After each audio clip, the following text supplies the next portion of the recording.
Hello बच्चों, let's read the question. The question says assertion given है हमें. Thyroid gland secretes their products directly into the fluid weeding the gland. ठीक है. So thyroid gland जो है, अगर thyroid gland की हम बात करें तो it is the largest endocrine gland. ये क्या है? Largest endocrine gland. वैसे हम पढ़ते हैं कि लार्जेस्ट ग्लैंड हमारा लिवर है, बट एंडोक्राइन की अगर हम बात करें तो थायराइड ग्लैंड हो जाएगी. एंडोक्राइन ग्लैंड का मतलब क्या होता है, हम ये समझते हैं. ऐसी ग्लैंड्स जो कि सिक्रीट करती हैं अपना product directly into the blood stream. Secrete their product, और इनका प्रोडक्ट क्या हो जाएगा? इनके प्रोडक्ट को हम हार्मोन बोलते हैं. ठीक है. डायरेक्टली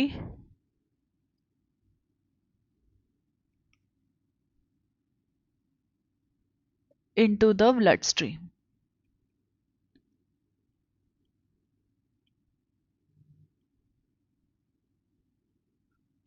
तो इनको हम एंडोक्राइन ग्लैंड बोलते हैं. अब thyroid gland largest endocrine gland है. आगे स्टेटमेंट पढ़ते हैं. Secrete their product. Their product मतलब कि हार्मोन हो गया.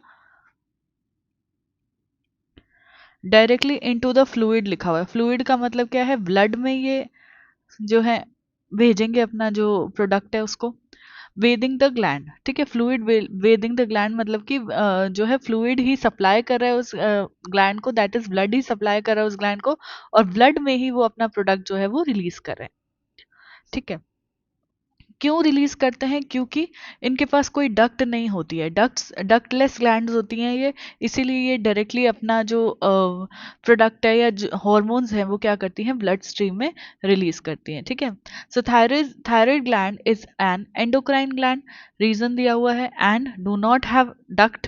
सो एंडोक्राइन ग्लैंड है और इनके पास डक्ट नहीं होते हैं, तो ये भी करेक्ट हो जाता है एंड असर्शन भी करेक्ट हो जाता है. प्लस रीजन जो है असर्शन का सही एक्सप्लेनेशन है.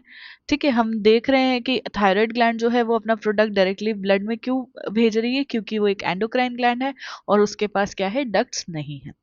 तो हम ऑप्शंस देखते हैं. Both assertion and reason are correct, but reason is not the correct explanation of assertion. So यहाँ पे नॉट दिया हुआ है, ये इनकरेक्ट हो जाएगा. सेकंड में दे रखा है assertion is correct but reason is not correct. Again reason not correct लिख दिया, ये भी इनकरेक्ट हो जाएगा. थर्ड में दिया हुआ है assertion is not correct, so ये भी इनकरेक्ट हो जाएगा. फोर्थ में assertion and reason are correct and reason is the correct explanation of assertion. So correct answer क्या हो जाएगा? 4 हो जाएगा. अब इस क्वेश्चन से रिलेटेड जो है, इसको रिलेटेड चीज़ें या इसको डिटेल में थायराइड ग्लैंड के बारे में आप chemical control and coordination chemical coordination and integration वाले चैप्टर में पढ़ोगे. राइट. सो थायराइड ग्लैंड का पूरा डिटेल पोर्शन उसमें दिया हुआ है. वहाँ पे एंडोक्राइन ग्लैंड्स क्या होते हैं वो सारी चीज़ें आप उस चैप्टर में अच्छे से पढ़ोगे.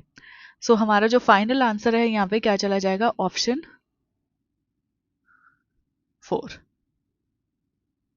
आई होप कि आपको क्वेश्चन अच्छे से समझ आ गया है.